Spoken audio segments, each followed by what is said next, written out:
This episode is sponsored by The Alcohol Experiment, a free 30-day challenge designed to interrupt your patterns, give you control, restore your health, and put you back in touch with the version of you who doesn't need alcohol to cope, relax, or enjoy life.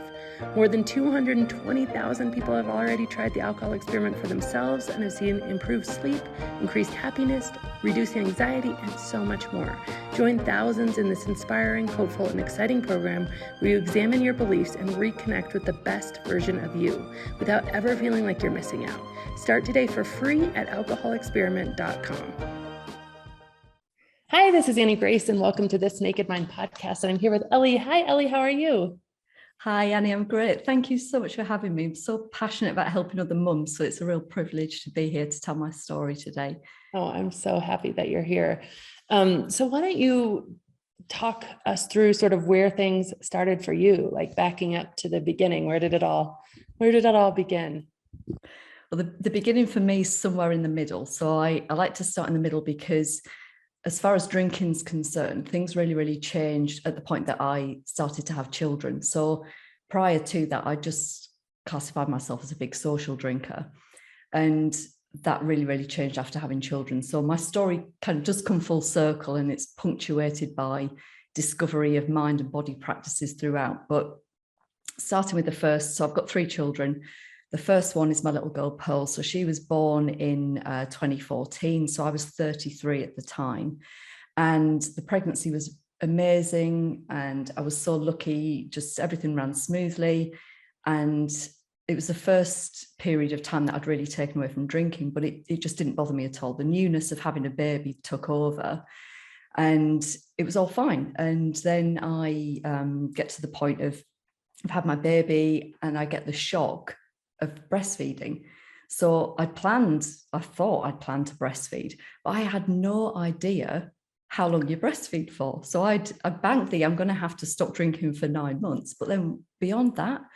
So to begin with, it was fine. But over time, as you start to venture out into social circles again, I really did feel like I was missing out. And so I then got into the rigmarole of pumping milk and timing feeds and all of that stuff, which was just, it was more work than I needed. I had enough on my hands with this new baby, so I didn't need all of that extra stress.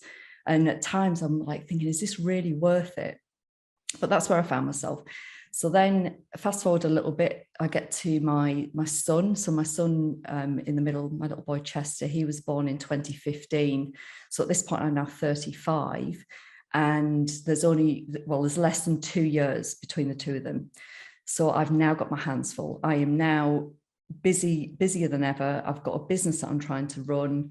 I am busy with work, busy with the 2 kids, stressed out, knackered, all the stuff that all mums can attest to. And the thing that was different, though, having had Chester, and I always wonder whether it's to do with boy hormones, but I felt very different. Now, we didn't have a lot of social support either, so we had a lot on, but there was just something wasn't right. And I was breastfeeding again, so I didn't have a menstrual cycle for a good long while. And that kind of masked the fact that what was going on was I was having this hormonal volatility. So once a month, I'd have this surge where I was just taken over by intense rage, anger. I mean, it was debilitating. And when I was in it, it was like having an out-of-body experience. Like I didn't recognize myself. It was horrible. And I just didn't know what to do with it. I'd never experienced anything like it in my life before. But I didn't feel like I could go and ask for help. That for me was, I'd failed somehow. And that kept me stuck for a good long while. Now, eventually, it got so bad that I did go to the doctor, and the doctor diagnosed me with something called Pmdd. So Pmdd is premenstrual dysphoric disorder. So this is characterized by what I was describing, this extreme volatility and anger. And people can feel suicidal with it and homicidal. So it's a very serious condition. So they had the diagnosis and she offers antidepressants. And at that time, I just wasn't ready to take them. So I left the doctor's office, off I go back into my life, and things just get worse. Nothing improves. And it got so bad that within a fairly short space of time, I'd gone back to the doctor again. And this particular day, I remember sitting in the doctor's office, and I've got my 2 little kids, and they're kind of playing at my feet with the toys in the doctor's office. And this is a point I've given up. So I always I don't care what happens to me anymore. I'm looking at these kids and I'm thinking they deserve better than me. They deserve better than this, and they'd be better off without me. And that was just, it was just horrific to be thinking that, when the last thing that I want is to be away from my children. It was truly horrible. So my doctor, thankfully, was very, very helpful and very compassionate, and she prescribed me the antidepressants, which I'd resigned myself to taking. And she also did a couple of other things. She referred me for CBT, or cognitive behavioral therapy. And crucially, she also said to me, "Do you drink?" And at this point, I was so dazed by the whole experience, I forgot to do that thing where you lie about how much you drink with the doctor. And so I had this sort of admission of, well, I'm drinking like a bottle or more of wine a night. And she looked horrified, and she said to me, "You need to cut down." And so I left the doctor's office, and I've got this whirl of emotion. I've got some element of relief because I've taken action and I'm doing something. But I feel shame, and I feel really silly that I'm in this position where, how could I not see that I was drinking too much? I was just coping. It was just how I was getting through. So then the next thought is, well, okay, I need to cut down. I recognize that, but how? How do you do that then? When that's your method of self-care, how do you cut down? So I start to take the antidepressants, and they just balance me out. I feel evened out. I feel like I've got my head above water. I was so thankful that I took them. And that gave me the space to then go and do the cognitive behavioral therapy. And I had the most amazing therapist. The first session, I dealt with my lifelong anxiety. He was so good. And then I went to work with him for a number of weeks, and we even dealt with my lifelong spider phobia. So he was just incredible. But what this brought to me was this realization of how powerful the mind-body connection is. So at this point, I've now come off the antidepressants. I don't need them anymore. I'm feeling really good. I did a couple of other things, like I reset my gut. So I cut out things like gluten and dairy and sugar. Felt really, really good physically. I deepened my yoga practice. So I was at this point where the whole thing about how do you cut down, it had kind of happened. So I wasn't drinking anywhere near as much. And I think it was basically because of 2 things. 1, having that focus on other things, but 2, those things made me feel so much better. So I didn't have that need to reach for something to make me feel better. So I felt so good. This is now the back end of 2017. So I'm now 37. I felt so good. I fell pregnant with my 3rd one. So my little girl, Noah, is my last little baby. And the pregnancy with her was really different, in so much as I really, really missed drinking. So when I was out on social occasions, I truly felt like I was missing out. So she was born in the summer of 2018. In fact, she was born just over there behind me. Had the sun coming up on the morning. It was just like a really magical, wonderful experience. And after the midwives had left, I was in my bedroom. I've got my little baby, my newborn baby, and my neighbour came to visit me. And she walked into the room and she giggled. And I thought, what on earth is she laughing at? There's me with the baby in bed. And on my nightstand next to me was this, it was a hot summer, it was this chilled glass of my favourite white wine. And she was laughing because of that. And I thought, what's bloody funny about that? I've been labouring since 2 o'clock in the morning. It's now 11 o'clock. So I think if I deserve anything, it's a glass of wine. And so, but that was very much how I saw alcohol. It was either an escape or it was a reward. So now I'm back in the throes of life. I've got now 3 very young kids commanding a lot of my attention, still trying to run my business and work, still got no social support. And the monthly volatility starts to creep back in. although it doesn't feel as intense this time. And I think that's because I know what I'm dealing with and I've got the awareness of it. But the thing that was different with my little baby Noah is that she is the ultimate sleep thief. So I think we all expect that babies are going to be up through the night feeding when they're very, very little. But she's turned 3 now and she's only just started sleeping through the night. Oh, so wow. we've been sleep deprived for a very, very, very long time. And it's not just the fact that she was up multiple times a night every night. So you have the broken sleep, the disturbed sleep, the lack of sleep.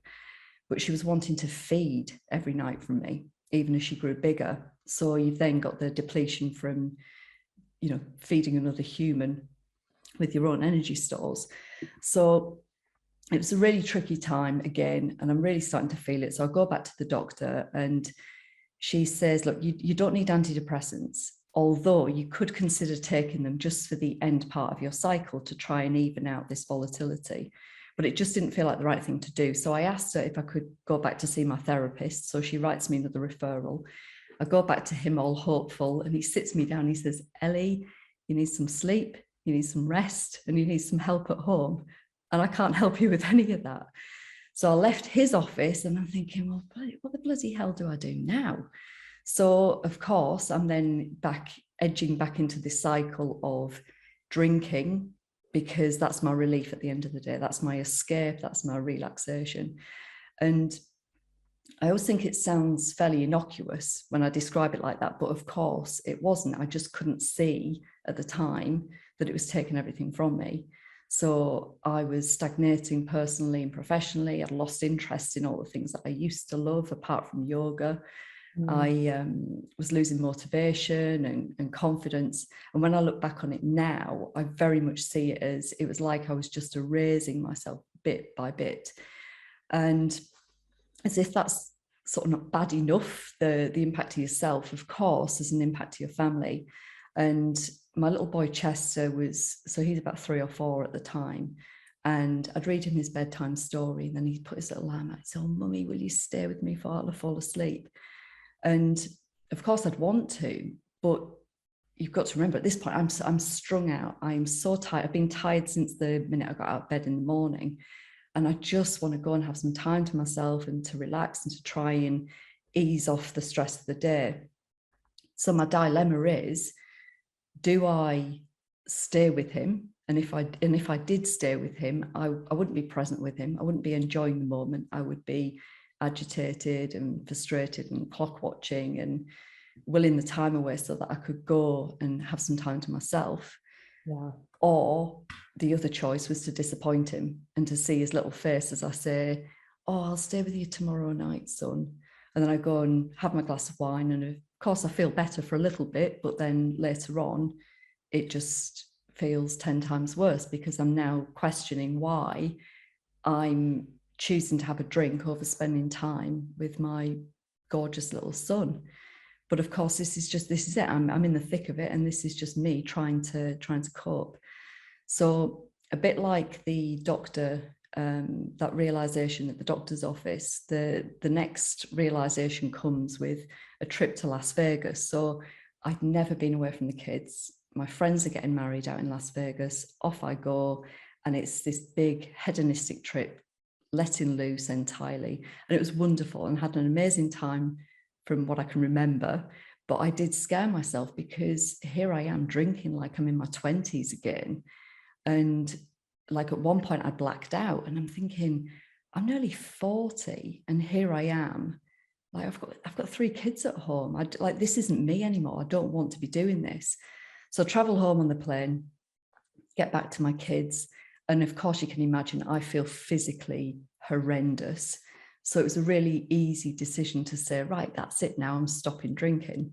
And I did. I stopped for a week, and then fade-in effect bias sets in and life happens. And so this is me then fully into the cycle of trying to moderate.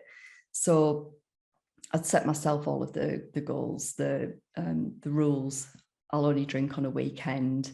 And then I'd get 2 or 3 days alcohol free, and I'd think, well, do you know what I deserve now? I deserve a reward. I've done so well. And so I'd end up ruining the streak because I wanted to reward myself. Or I'd be at the point where I'd just be so strung out, so depressed, so low, that I'd need to reach for that drink to make myself feel better. And I think, oh, screw it, so I can start again next week. But it was a really horrible place to be, to feel in control of the other things in your life, to be worried about your health, and to not be able to get a handle on it.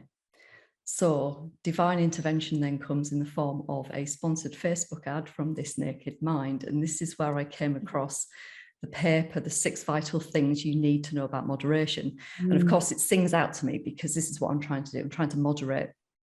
And I remember reading the first page, and it says something along the lines of, your brain's going to try and tell you that this isn't true. You're not going to want to believe it.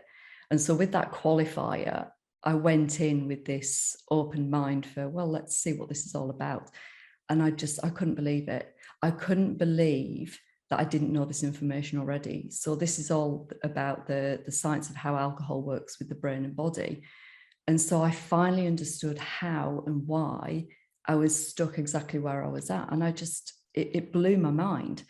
So if my main belief is I'm drinking to relax, and not only do I now know it doesn't relax me, it does the exact opposite, then I have no desire to drink anymore. So it was the strangest feeling, from being so stuck to, now I don't want to drink anymore. But of course, it's never that simple. So I've got the questions coming up in my mind about, well, how do you socialize then if you don't drink? And will my friends even want to socialize with me if I'm not drinking?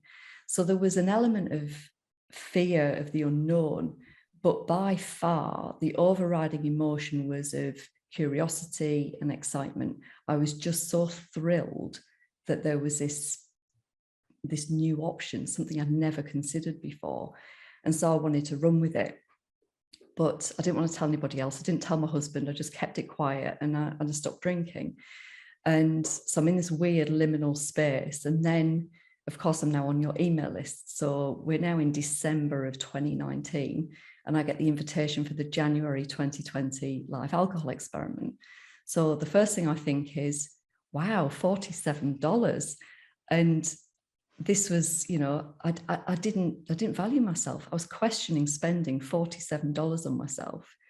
And it's crazy because it was such a life-changing experience, but that's just, characterizes where I was at the time. I then thought about, well, how much am I going to save in January by not drinking? So then, it's easy maths. So I decide I'm going to invest the $47, and something changed in deciding that I was going to invest in myself. Something shifted, something changed. I was wanting to get my money's worth. So I'm going to show up to every live. I am going to watch every video. I'm going to do every journaling exercise. The only thing that I thought that I didn't want to participate in was the Facebook community, and gave it half a day. And I was in there with all of these new friends, all of these new connections that I've made. And once again, proved completely wrong. I'm getting entirely vulnerable with all of these strangers. And it was just the most wonderful connection, because you're all having this experience together. And who else are you going to talk to about it? So it was wonderful, this build up to starting in January. So I'm nudging up towards Christmas. I had my first alcohol-free Christmas since either pregnancy or childhood. And it was the best. It was just incredible. And so to take that experience and what I learned, the data from that, it was just wonderful. The other thing that I did was I chose on a couple of occasions to mindfully drink. So I always used to wrap the presents on Christmas Eve with champagne and the Christmas carols on. And I wanted to know, what does the champagne really bring to it? And of course, as you know, you're not going to be surprised to know it brings nothing to it. It actually detracts. It takes everything away from the experience. So those exercises were so helpful, because I had two other strong beliefs. I believed that I liked the taste, and I believed that I liked the way that it made me feel. And so doing that work proved to me that those beliefs were also false. So and then just January 1st, I'm going to the live alcohol experiment. I've got some alcohol-free time under my belt. I'm in a really, really solid position, and I just absolutely loved it. fell in love with the methodology. I couldn't believe how vast and fast the change was, not just for me, but for the people around me. And all these things I've been looking out for in my life, I now had, and more. So I had peace in my life for the first time. I had no anxiety anymore.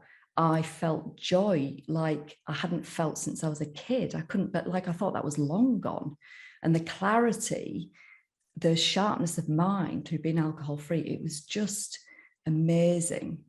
So with that, I thought I have to help other mums. There must be so many people just like me that are suffering needlessly. And so I wanted to find a way to help. And I'm looking up to these coaches and thinking, oh God, I would love to do that. And then you open the coach training at the end of that month with this Naked Mind Institute. So I applied to be a coach, and then obviously trained with you last year, which was just an incredible experience. And then I went on to train with Jolene Park, who is the lady who coined the term grey area drinking. So both trainings together, what that allowed me to do is to create a coaching business that has its foundation in both the mind and the body. So it's really important that we do that cognitive work. We have to work on our limiting beliefs to be free from the substance. And we need to work on our thinking, because how we think determines how we feel determines how we show up and how we behave, and that determines the results that we get. So if we don't like the results we're getting in life, we need to back it up. So there's that element, but equally as important is the somatic bodily element, because we're drinking because we want to feel a certain kind of way. So if you just remove alcohol and you don't replace it with anything else, you then find yourself reaching for other things like sugar or social media or shopping or whatever. So we need to add in new things that are going to nourish the nervous system, that are going to make us feel good. And then when we feel good, we can, we do better. We can more attend to the cognitive work. So I'm now coaching people one-to-one, which I just absolutely love, because it's so heavy touch. You can stand right alongside somebody wherever they're at and build a customized plan for them in those two areas of mind and body. But I also coach groups. I love coaching small groups of women, and I put a program together that basically does two things. It helps women get beyond 100 days alcohol free, which is a great vantage point to be at, and helps them go through all of those first, like the first birthday or holiday or night out, in a supportive environment. But it also, the second thing it does is to help deal with that stuff that lies beneath. So what I discovered in my own experience was that when you remove alcohol and you start to feel again, all of the stuff starts to bubble to the surface. And this is the stuff that I affectionately call my bag of crap. So within my bag of crap, I have broadly three things. There was a lot of professional discontent. So whilst I love running my business, I love my job, I didn't feel like I was fulfilling my purpose in life. And that left me unfulfilled. And the second thing was a rediscovery of childhood trauma, which was exceptionally painful. And then the third thing was the delayed grief from the death of my father. So I sadly lost him when I was 20, but of course I'd never processed that grief. And those were the things that, like, when you put it all out on the table, you think, well, of course I drank the way that I did. I was running away from that stuff. I was suppressing that stuff. I was running away from the person that I didn't think that I could be. And so the coaching group that I run, I attempt to help people, to teach them how to process their emotion, how to regulate the nervous system, so that we can start to heal from these different things that bubble up. And then that's where life becomes really expansive, and new things start to happen, and new opportunities come along. And not only that, but what I've found is that you're not just learning these practices and tools for yourself, but you can pass them on to your kids. So when I was a kid, nobody taught me how to process my emotion or regulate my nervous system. So to have that as a gift that I can give my children is just wonderful. It's it's so meaningful. So to me, where I kind of get to is that, like, this to me really isn't about alcohol at all. It's about learning how to feel. It's about learning how to be. It's about living in the present moment. And that's the reason I called my business Pump Up the Present, which is a bit of a nod to the 80s. But the present moment's all that we've got. Yet we spend so much time either living in the past and ruminating over things, or, as I did, living in the future, where you're anxious about what's going to happen, you're fortune telling, or you're looking to this undefined point where everything's going to be all right and I'm going to have all the things that I need to feel better. And what happens then? Well, we miss out on life in the process because it's happening in the present moment. So whilst this work is hard, this healing and transformation is so important. And I think I've been lucky in that I've been led by my values. So my two leading values are adventure and development. And that's enabled me to lean in when I've needed to. But what I'm coming to realize now is that it's like, I always thought it was personal development. And of course, there's a lot of inner work and there's a lot of growth, self-growth. But it's not just that, it's also about spiritual development. So it's about us as a collective, it's about love, it's about service. And when you lean into both things and you work, there's this interplay between the two, really magical things happen. So I remember when I signed up for the coach training, in the application, one of the things that you asked was, how many people are you going to serve and who are you going to serve? And I knew who I wanted to serve.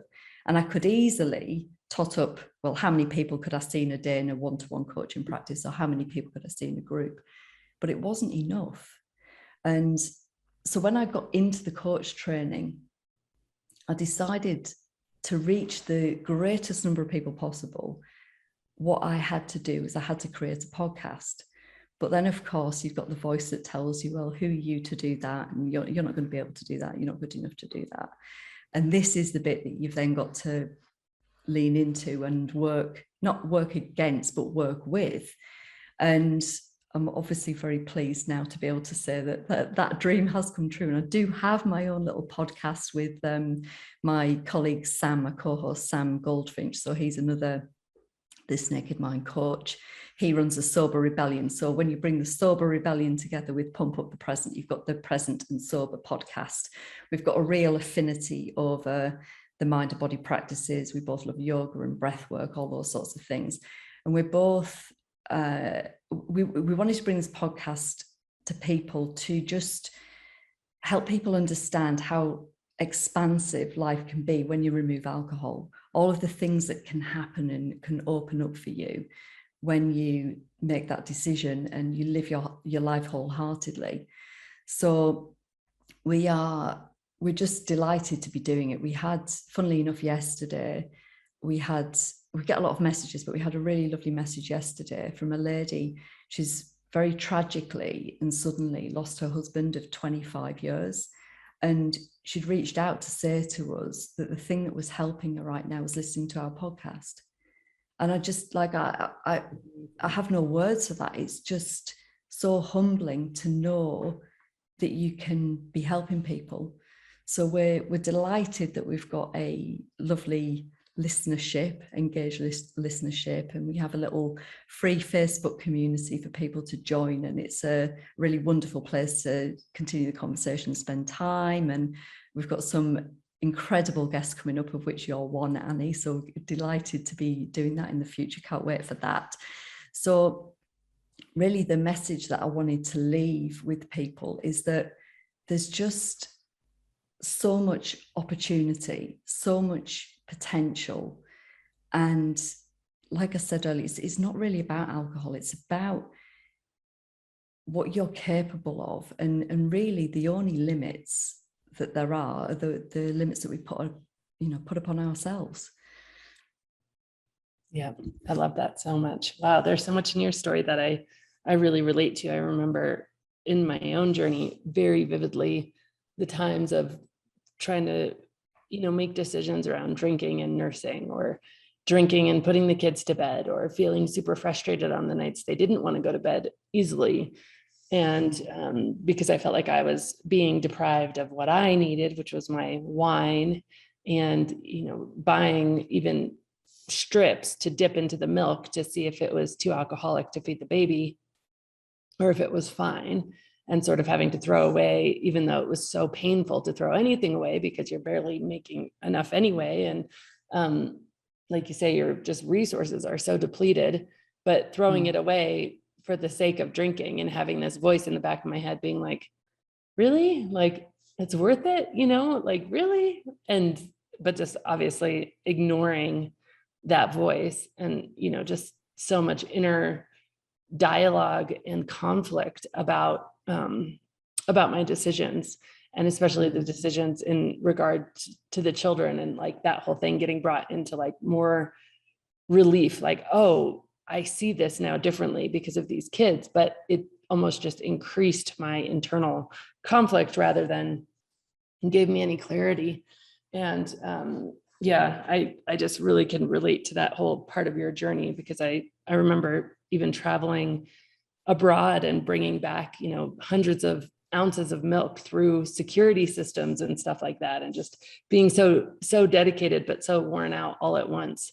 And just a few nights ago, my daughter has been a little bit under the weather, and she's doing better now, but a few nights ago, she really wanted me to stay in with her. And there was just this realization in this moment of like, wow, like there is a finite number of nights that my kids are going to ask me to fall asleep with them. Like, it's very finite. And it can feel like such an inconvenience, or it can feel like forever. It can feel like, oh, I just want to get to my whatever it is, whether it's binging on Netflix or wine or whatever. But really, it's just such a finite number of nights that you have where they want you to be there. And then for most of their lives, they're not going to, certainly not want you to cuddle them goodnight, right? And so I just had a different frame on that whole thing, which is really nice. Yeah, it's and that bit is so painful when you can see them growing up so fast, and people will always say to you, oh, make the most of them because they're going to grow up fast. But when you're clinging on by the skin of your teeth and you're just trying to get through the day, it's so hard. It's so hard. And this is why I want to help as many people as I can, because you deserve to enjoy your family life. As you say, it's fleeting. And so it's a really, really precious thing. Like, just before I came down here to record, it's nighttime here, and I was just laid with my son for, the 20 minutes it took him to fall asleep, and he's cuddling me and he smells lovely, and you just nestled into him and listening to the sounds of the night, the owls and things. It's just beautiful. And then he's finished and the little one's still awake, so I then go and sit with her and stroking a little head, and she's telling me that she loves me. And so I'm just so thankful. And I've said this to you a lot before, but I'm truly thankful for that PDF, that one thing that dropped by accident into my life, and it's completely changed my life in so many ways. So I'll always be indebted to you, Annie. So thank you. If anybody is curious about that PDF, it is a free ebook, and you can find it at canimoderate.com. So if you want to download it, and it's just like Ellie said, the scientific reasons, just things to know. I really consider my job is not to tell anybody what to do or make any judgments on what anybody does. If you want to drink, if you want to not drink, if you want to drink on occasion, if you want to moderate, I feel like my role and the coach's role now is just to provide information and education so that we can all make our own decisions, because we're grown-ups and we're going to make our own decisions anyway. So we might as well be empowered in those decisions through knowing some truths that can really empower us and aren't scary, right? So it's just absolutely. It's very similar. I remember going through all of the lead up to childbirth, and it's all about being informed and being empowered, and to me it's the same thing. And that's why it was such a shock when I read that PDF originally It's like, how do we not know this information? Like, how is it not out there? So yeah, I'm on a bit of a mission now. That's so awesome. One of the things you said, just touched on a little bit is this idea of, feeling like, who am I to launch this podcast, or who am I to do this, or who am I to do that? And I love well, first of all, I heard it said recently, and I think it's so true, that the idea imposter syndrome is just basically another word for I'm scared. And that's so freeing to know, because once we see, oh, I'm just scared, then we can do something about that. We don't feel like we have this like syndrome that's, defining how we show up in the world, which is really cool. But also, I just wanted to say that I love the idea of like the wounded healer. And I think that it's contrary in a lot of ways to, some fields where you can't actually talk about your background because they believe that would somehow negatively impact the relationship, or maybe your authority in the relationship. But I so firmly believe that the relationship and us being vulnerable and transparent is what just creates the place for other people to, I think of it as if, there's you wake up in the middle of the night, it's that 3 a.m. time zone, you're regretting what you did the night before, you're trying to piece it together, you're feeling just this flood of adrenaline and anxiety and just self-loathing, and you're having all these thoughts, right? And it's just one voice in there. And I think, well, if I can just enter by sharing my voice and say, hey, I'm there too, actually. I might not be in your head, but I'm there in my own bed. I was there, we're there. And like, so it's just like, there's two voices. And then with two voices, we can show each other the way home. And I just think that that's like what we're here to do. And I don't think you can do that without sharing our own stories really vulnerably. And so the idea that you feel unready in some regards to, launch the podcast with Sam, or to talk about your own story, I just want to validate that. I think that feeling unready, but being radically vulnerable with a really good heart and really good intentions is actually the real true qualifiers that we need, because none of us is claiming to know more than we do. We're just claiming to say, hey, I've found this path. Do you want me to show it to you? I found this way. Can I share it? And I think that's, that idea of just starting before you're ready is actually the most profound place to start. And it's so beautiful. It's like having a little flashlight and shining the way. Yeah. It's so awesome. Well, Ellie, let me ask you the questions I sort of wrap these things up with, which is, first of all, and I think you sort of alluded to it, but in order for people to find you, you have the is it Present and Sober podcast? Yeah, so there's the Present and Sober podcast, and we've got a little following on Instagram, and there's a little free community on Facebook if people want to join that. And as far as my coaching business is concerned, that's pumpupthepresent.com. And of course, I'm on Facebook and Instagram there too, so people can find me there. Awesome. That's great. Thank you. And we'll link that all in the notes. And then, Ellie, what if you were going to go back in time, to the person who was walking into their therapist's office and having him say, yeah, I can't help you, or, really feeling overwhelmed with the young children and the competing priorities of staying with him or getting to your glass of wine, and you could tell her about what life is like now, what would you say? There's one message I'd want to give myself, and it's tricky because it's the thing of, would I have listened to it? But what I know now is I'm truly authentically myself, and I trust myself. And I didn't trust myself before. I was so disconnected from myself. It was like I'd turned the volume down on my own voice, my inner knowing, and turned up the volume on everybody else's voice. And that led me down a path of doing things that I thought I should do, or other people thought that I should do, as opposed to guiding myself. And that made me unhappy. And primarily because I'm not being my authentic self. It's tricky to live that way.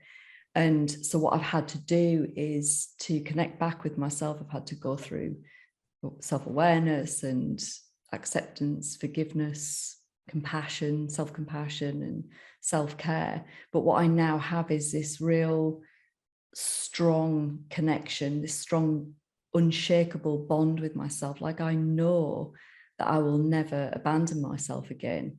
So my voice is now turned up and the voice for others is kind of turned down. And it's not to say that I don't listen at all, but there's this balance to be struck between being with others, but not abandoning yourself in the process. So I just think that is so important because it gives an inner peace. So all we have is the present moment and ourselves. So yes, we have connection with other people, we have relationships with other people, but they're impermanent. And at some point they will fall away. And what are you left with? Yourself. So the sooner that you can find that way back to yourself and you can make that connection, the better. And then, you have this, it's almost like it doesn't matter what life throws at you because you've always got that to go back to. I love that so much. And that's been a real theme for me recently. I was asked, if I could teach my children one thing and one thing only, what would I teach them? And I would teach them to trust themselves first. Mm-hmm. Anything they could do to trust themselves first, because we are born with this incredible wisdom. And you see it, and that wisdom and trusting yourself first really leads to joy. You see it in children before they learn that maybe it's not safe to trust yourself, because what if yourself wants something that makes somebody else uncomfortable or makes somebody else mad? And then you learn all of that, and then the joy gets dampened. And so I think that, if I could just teach them, of course, be kind and be accepting of other people, but trust yourself first and trust yourself to do the right thing. I think that would be the thing that I would leave them with. So I love that response. Awesome. Well, thank you so much, Ellie. This has just been such a joy, and I really appreciate your time. Oh, no, thank you so much for having me. It's just been super awesome. And as I say, thank you for everything. I really appreciate it.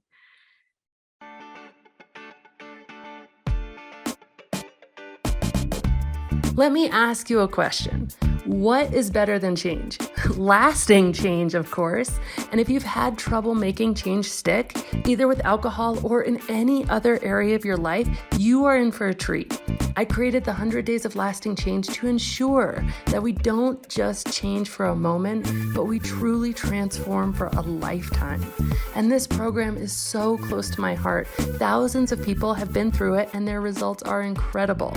But don't take my word for it. Check it out at thisnakedmind.com/100 days. And as always, rate, review, and subscribe to this podcast, as it truly helps the message reach somebody who might need to hear it today.